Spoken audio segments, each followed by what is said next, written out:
Hello, BookTube. You know, these two book mail hauls have been working kind of well. I don't know.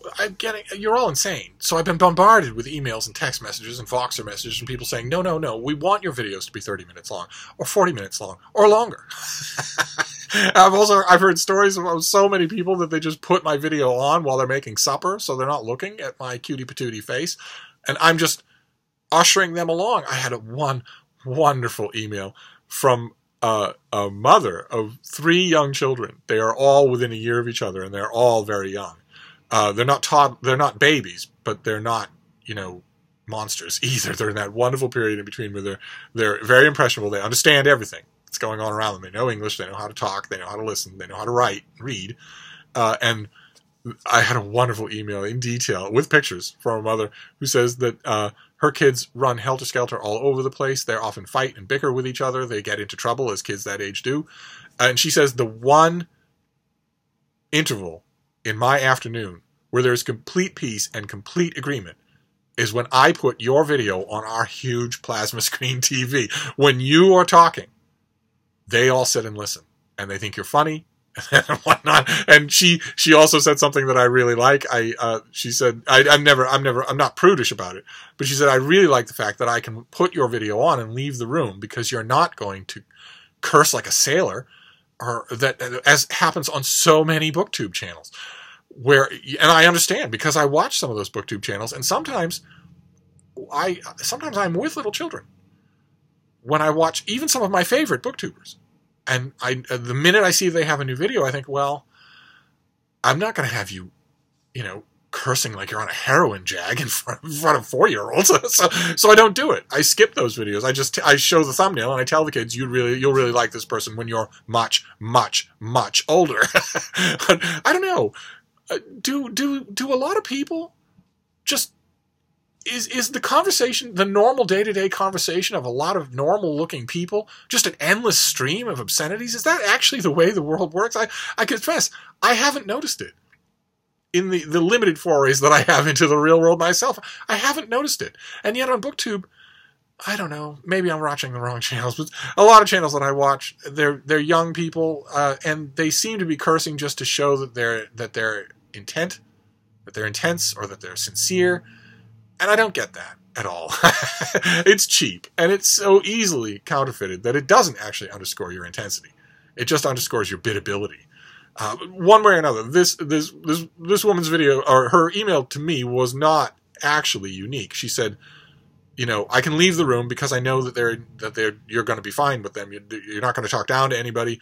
She said, she didn't say it. Another guy, somebody who emailed me, said that he often does the same thing, that he doesn't mind having the kids on and watching my videos. And he made a comment that, because I emailed him back, and I said, well, but what about when I go too fast? What about when I start talking about, incunabula from the 1st century, from Roman epigraphics? And he said, well, when that happens, you lose all of us, not just kids. So I don't mind. We're all in the same boat. I didn't quite know how to take that.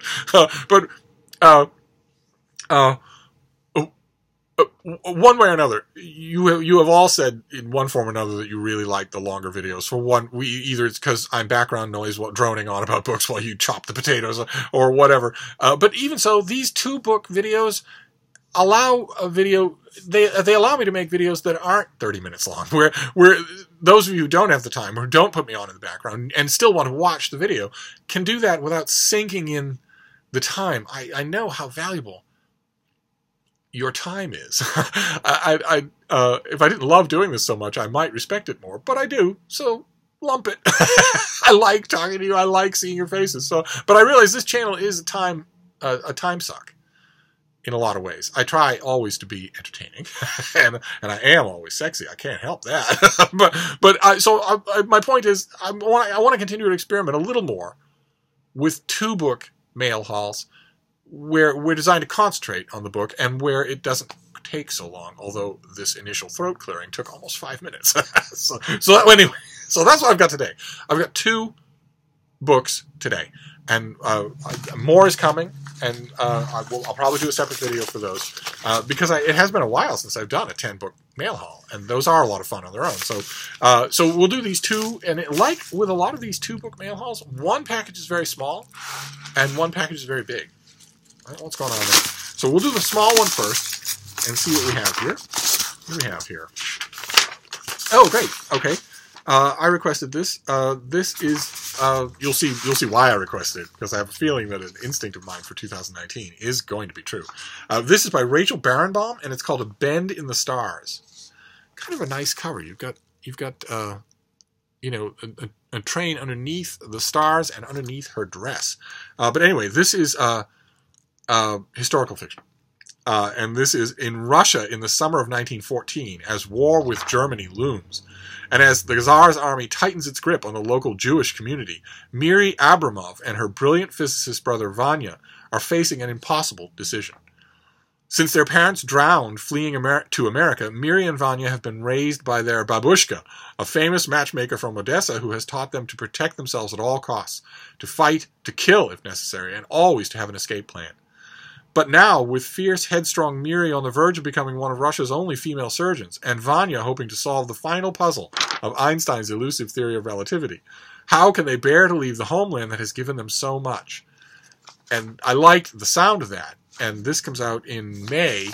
I like the sound of that plot anyway, because the gist of a lot of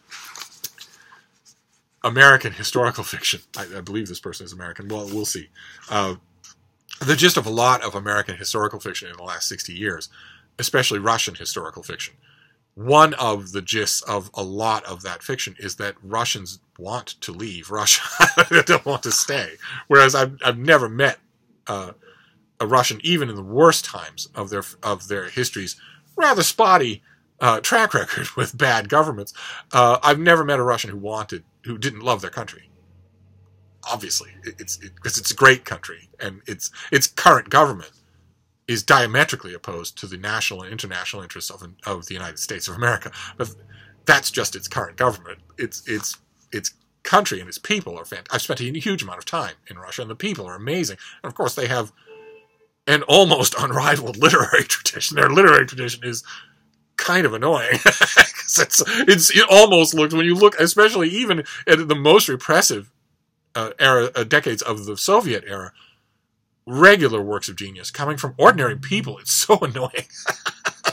But anyway, one of the things that attracted me about the plot description of this book when I first encountered it is that it looks like the brother and sister team here love their country and don't want to leave it. And that might be interesting. That might be a lot of fun. And another reason why this interests me is the thing that I've mentioned, and I will go on to mention it, is that it's looking to me like 2019 is shaping up to be a stunning year for historical fiction. I could be wrong about that. Maybe it's just the first few months and then it'll go dead. But it looks to me like that will be one of the strong points of the year. And since I love historical fiction, that's good news. So that is the first one. And it's not actually tiny. It's just a normal length novel. And maybe it just seems tiny because the next one is really big. I have a feeling I know what this is. It's probably a finished copy, and I think I know which finished copy it is. But we shall see. If it's what I think it is, then it's a finished copy that we've seen on this channel before. Yes. Okay, yes it is. All right. We've seen this on this channel a few times, and I made a small mistake. I got the advanced copy of this book, and then a while passed, and I looked around, and in a classic senior moment, I thought, oh my God, I don't have a finished copy of that book. So I emailed the publicist to get a finished copy. And then I realized the reason I didn't see the finished copy is because I'd already farmed it out. So I'm very grateful to the publisher. I actually now have my own finished copy. And it's one that I think I'm going to want. I'll be reading it this weekend, but I get a good vibe off it. And we've seen it already. It's this. It's Classical Music Lover's Companion to Orchestral Music. By Robert Phillip, and it is a gigantic book, yes, and the title makes it sound like an encyclopedic work of reference, but I don't know, the vibe I get off is that it's very much going to be this author's book. I will let you know, because I'll be reading this probably tonight. But if it's that, then that I would want it anyway, because it's a really attractive thing. And I currently don't have a book like this. Even just straight up reference, I don't have a book like this. But if it's that, if it's opinionated as well as informative, then Steve will be very pleased, even if the opinions differ from my own, because of course this author probably won't be head over heels in love with Baroque as I am. so I'm very glad to have this. I will substitute this for reading the advanced copy. So that is our 2-book mail haul in 10 minutes. So we have the Classical Music Lover's Companion to Orchestral Music, an enormous tome. And we have A Bend in the Stars by Rachel Barenbaum, a historical novel set in pre-revolution Russia. So that is our 2-book mail haul for today. There may be more mail today, and if there is, we'll do it no matter how many books there are. But in the meantime, that was nice, handleable length. So I'll wrap this up, and I will see you soon. Thank you, BookTube.